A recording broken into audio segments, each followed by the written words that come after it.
ഇപ്പോൾ ബംഗ്ലാദേശിലെ ഇഷ്യൂ അതൊരു ഐസൊലേറ്റഡ് ഇഷ്യൂ എന്നല്ല, ഇത് പാകിസ്ഥാനിൽ നടന്നതിന് മുമ്പ്. ആ സമയത്ത് നമ്മൾ മിണ്ടാണ്ടിരുന്നു, ഇപ്പോഴും നമ്മൾ മിണ്ടാണ്ടിരിക്കുന്നു. അതിൽ നമുക്കൊരു കാര്യം നമ്മൾ ആലോചിക്കണം. ഈ പാസിവിറ്റി ഉണ്ടല്ലോ, അതായത് ഒരു ഡോർമാറ്റായിട്ടിരിക്കുന്നൊരവസ്ഥ, ആൾക്കാർ കാല് തുടച്ചിട്ട് പോവും. ഈ അവസ്ഥ നമ്മൾ മാറ്റിയേ പറ്റൂ. നമ്മൾ ബഹളം വയ്ക്കണം എന്നല്ല, നമ്മൾ യുണൈറ്റ് ആവണം, എല്ലാവരും കൂടി ചേർന്ന് നിൽക്കണം. അതിൽ ജാതി മതം അങ്ങനെയൊന്നും പറയരുത്. കാരണം നമുക്ക് പലപ്പോഴും ഒരുപാട് ഡിവിഷൻ ആണ് കൂടുതൽ ആൾക്കാർ സംസാരിക്കുന്നത്. അയാൾ ഇന്ന ജാതിയാണ്, മറ്റേ ജാതി, അതൊന്നുമല്ല. ഇപ്പം നമുക്ക് ലോകത്തിൽ വേണ്ടത് മനസ്സമാധാനമായിട്ട് എല്ലാവരും ചേർന്നിരിക്കുന്നതാണ്. ആ ഒരു അവസ്ഥ വരാൻ പറ്റിയിട്ടില്ലെങ്കിൽ ആ അവസ്ഥ വരുത്തണം. അതിപ്പോൾ യുണൈറ്റഡ് നേഷൻസ് ആണെങ്കിലും ബ്രിക്സ് ആണെങ്കിലും ഏത് കൺസോർട്ടിയം എടുത്തോളം, യുണൈറ്റഡ് നേഷൻസിനൊക്കെ അതിൻ്റെ നിയമാവലിയിൽ പറഞ്ഞിട്ടുണ്ട് ഇതേപോലത്തെ കാര്യങ്ങൾ വന്നു കഴിഞ്ഞാൽ ഐസൊലേറ്റ് ചെയ്യാം രാജ്യങ്ങളെന്ന്. അതായത് ഇപ്പോൾ ബംഗ്ലാദേശിൽ നടക്കുന്ന കാര്യങ്ങളുണ്ടല്ലോ, ഇത് പറഞ്ഞു കഴിഞ്ഞാൽ ആ രാജ്യത്തിനെ അതിൽ നിന്നെടുത്ത് മാറ്റാം. കോമൺവെൽത്തിന് ആ ലോ ഉണ്ട്, കോമൺവെൽത്തിൻ്റെ പാർട്ടാണ് ബംഗ്ലാദേശ്. കോമൺവെൽത്തിന് അതുണ്ട്. അതായത് ഒരു രാജ്യത്ത് അക്രമം, മൈനോറിറ്റീനെ ആക്രമിക്കൽ, കൊല്ലലൊക്കെ ഉണ്ടെങ്കിൽ ആ രാജ്യത്തിനെ ഐസൊലേറ്റ് ചെയ്ത് വെക്കാന്നുള്ളത് അത് നിയമമുണ്ട്. ആരും ചെയ്യുന്നില്ല, ആരും പറയുന്നില്ല. കാരണം ഇപ്പോൾ ഈ മറ്റേ അഫ്ഗാനിസ്ഥാനിൽ ഇഷ്യൂ ഉണ്ടായപ്പോൾ യുണൈറ്റഡ് നേഷൻസ് എന്താ പറഞ്ഞത്? സെക്രട്ടറി ജനറൽ എല്ലാ രാജ്യങ്ങളും റെഫ്യൂജീസിനെ സ്വീകരിക്കാനാണ് പറഞ്ഞത്. അപ്പോൾ എനിക്ക് തോന്നിയൊരു ചോദ്യം, ഞാൻ പറഞ്ഞൊരു കാര്യം, അത് വീഡിയോയിലുള്ളതാണ്. ഞാൻ പറഞ്ഞു, എന്തുകൊണ്ട് അദ്ദേഹം പറഞ്ഞില്ല റെഫ്യൂജീസ് ഉണ്ടാവാൻ പാടില്ലെന്ന്? അങ്ങനെയല്ലേ പറയേണ്ടത്? എനിക്ക് എൻ്റെ വീട്ടിൽ കിടന്നുറങ്ങുമ്പോഴാണ് സുഖം, വേറൊരാളുടെ വീട്ടിലല്ല, വേറെ രാജ്യത്തുമല്ല. ഇപ്പോൾ 1.3 മില്യൺ ആൾക്കാർ സിറിയയിൽ നിന്ന് യൂറോപ്പിൽ പോയി. അവരൊരിക്കലും യൂറോപ്യൻസ് ആവില്ല, അവരവിടെ പോയിട്ട് ക്രിയേറ്റ് ചെയ്യുന്നതൊക്കെ പ്രോബ്ലമാണ്. എന്നാൽ സിറിയ ഇപ്പോൾ വേറൊരു ലെവലിലേക്കായി, അവിടെയും പ്രശ്നങ്ങൾ നടക്കുകയാണ്. എല്ലാ സ്ഥലത്തും നോക്കിക്കോളൂ, നമ്മൾ ഈ ഡീജനറസിയുടെ ഓരോരോ വശങ്ങൾ കാണാം. ഇതിലിപ്പോൾ നമുക്ക് ഏറ്റവും കൂടുതൽ വേണ്ടത് ഒറ്റക്കെട്ടായി നിൽക്കലാണ്. ഭക്തി യോഗ, ജ്ഞാനയോഗ, കർമ്മയോഗ, രാജയോഗ, ജപയോഗ, എല്ലാ യോഗം ചെയ്യുന്ന സംവിധാനങ്ങളും ഉണ്ട് ഹിന്ദു സംസ്കാരത്തിൻ്റെ ഇടയിൽ. ഇതൊക്കെ ഈ എന്ത് യോഗമാണോ ചെയ്യണമെന്ന് മാറ്റി വെച്ചിട്ട് എല്ലാവരും കൂടി ചേർന്ന് നിൽക്കേണ്ട ഒരു സമയമാണിത്. കാരണം ഇപ്പം നിന്നില്ലെങ്കിൽ പിന്നെ നിൽക്കാൻ നമ്മളുണ്ടാവില്ല. അതൊരു സത്യമാണ്. ഇന്നലെ ഞാൻ മറ്റേ പാർലമെൻറ്റിലായിരുന്നു, ഇവിടെ നമ്മുടെ ഡൽഹിയിൽ സന്ത് സൻസദിലായിരുന്നു. അതിൻ്റെ വീഡിയോ ഉണ്ട്, വീഡിയോ ചിലപ്പോൾ നിങ്ങൾ കണ്ടിട്ടുണ്ടാവും. ഞാൻ ഇന്നലെ പ്രസംഗിച്ചത് കണ്ടിട്ടുണ്ടാവും. അവിടെ ഞാൻ പറഞ്ഞ കാര്യം ഇത് തന്നെയാണ്. അതായത് ശ്രീകൃഷ്ണൻ പറഞ്ഞ കാര്യങ്ങൾ നമ്മൾ ഓർക്കണം. അധർമ്മം ചെയ്യുന്ന വ്യക്തി, അധർമ്മം ചെയ്യാൻ സഹായിക്കുന്ന വ്യക്തി, അധർമ്മം ചെയ്യുന്നത് കണ്ടിട്ട് മിണ്ടാതിരിക്കുന്ന വ്യക്തി, ഇവരൊക്കെ അധർമ്മികളാണെന്ന് പറഞ്ഞു. ഞാൻ ഇത് തന്നെയാണ് അവിടെയും പറഞ്ഞത്. മനസ്സിലായോ? നമ്മൾ ഒരിക്കലും കണ്ണടച്ചിരുട്ടാക്കരുത്, ഒരിക്കലും വേറൊരാളെ ആക്രമിക്കരുത്. അതൊന്നും നമ്മുടെ സംസ്കാരത്തിന് ചേർന്നിട്ടല്ല. അതാണ് ഭാരതത്തിൽ എല്ലാവരും നമ്മൾ സ്വീകരിച്ചിട്ടേ ഉള്ളൂ. ആരും ആക്രമിച്ചിട്ടും കൊന്നിട്ടും ഒന്നുമില്ല, അതിൻ്റെ ആവശ്യമില്ല. പക്ഷേ നമ്മൾക്ക് ഒരു കാര്യമുണ്ട്, അഹിംസ എന്ന് പറഞ്ഞാൽ സെൽഫ് ഡിഫെൻസും കൂടെ അതിൽ ചേരും. നമ്മളെ ഡിഫെൻഡ് ചെയ്യണം. അല്ലെങ്കിൽ വേറൊരാൾ വന്ന് ഡിഫെൻഡ് ചെയ്യുന്നവരൊന്നും വന്നു കഴിഞ്ഞാൽ നടക്കില്ല. ഇത് തന്നെയല്ലേ ഇറാനിൽ സംഭവിച്ചത്.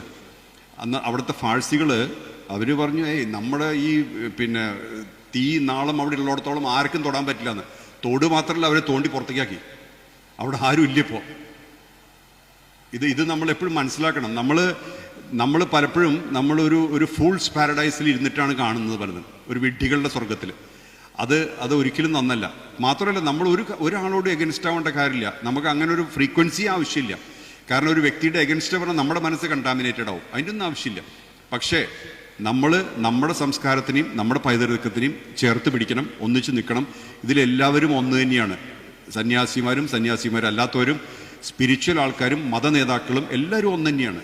ആർക്കും ഒരാൾ മുകളിലും താഴെയെന്ന് പറയാൻ പറ്റില്ല. ആ ഒരു യൂണിറ്റി നമുക്കിപ്പോൾ കൊണ്ടുവന്നേ പറ്റും, അത്യാവശ്യം അത്.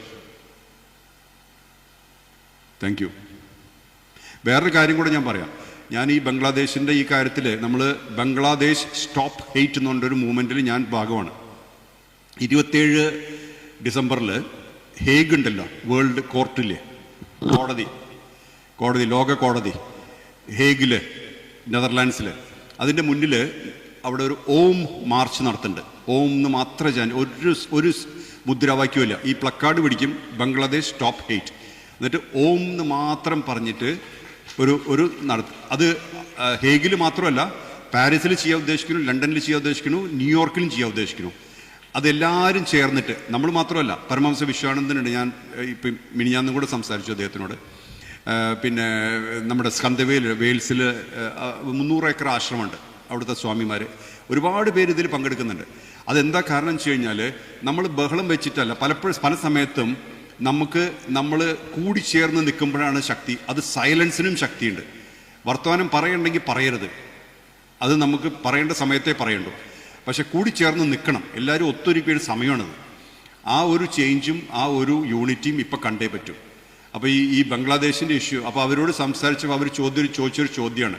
അവിടെ ഉള്ളവർ, ബംഗ്ലാദേശിൽ ഇപ്പോൾ ഉള്ള ഒരാൾ, ഞാൻ മിനിഞ്ഞാന്ന് സംസാരിച്ചു. അപ്പോൾ ചോദിച്ചാണ്, നമ്മളെ നിങ്ങൾക്ക് സപ്പോർട്ട് ചെയ്യാൻ ഉദ്ദേശമുണ്ടോ? ഉണ്ടെങ്കിൽ എന്തുകൊണ്ട് കാണുന്നില്ല? Do you really support us? Why is it not showing? ഈ ചോദ്യം വളരെ പ്രസക്തമാണ്. അദ്ദേഹം പറഞ്ഞൊരു കാര്യമുണ്ട്, ഇന്ത്യൻ അംബാസഡർ ഒരു അമ്പലത്തിൽ വന്നിട്ട് ഒരു വിളക്ക് കൊളുത്തി തിരിച്ചു പോയിരുന്നെങ്കിൽ അമ്പലം പ്രൊട്ടക്റ്റഡ് ആയേനെ. ബംഗ്ലാദേശിൽ ഒന്നും ചെയ്യണ്ട, ഒന്നും പറയണ്ട. അംബാസഡർ അവിടെ പോയിട്ട് അമ്പലത്തിൽ പോയിട്ട് വിളക്ക് കൊളുത്തി പോയിട്ടുണ്ടെങ്കിൽ ആ അമ്പലം അവർ നശിപ്പിക്കില്ല. കാരണം നശിപ്പിക്കാൻ പേടിയുണ്ടാവും. ആരും പോകുന്നില്ല, എല്ലാവരും ഡയലോഗേ ഉള്ളൂ. ഡിപ്ലോമസി എന്നൊക്കെ പറഞ്ഞിട്ട് അത് റിട്ടാർഡഡ് വേർഷനാണ് ഇപ്പോൾ കാണുന്നത്. നമ്മൾ എന്ത് ഡിപ്ലോമസി? എല്ലാവരും മരിച്ചു കഴിഞ്ഞിട്ട് എന്ത് ഡിപ്ലോമസി? മാത്രമല്ല, അവിടെ ഇപ്പോൾ സംഭവിക്കുന്ന ഒരു കാര്യമുണ്ട്. ഒരാൾ, ഏതെങ്കിലും ഒരു ആള് ഫേസ്ബുക്കിൽ എഴുതും ബ്ലാസ്ഫമി ഉണ്ടായി എന്ന്, അതായത് പ്രോഫറ്റിനെ അപമാനിച്ചു എന്ന്.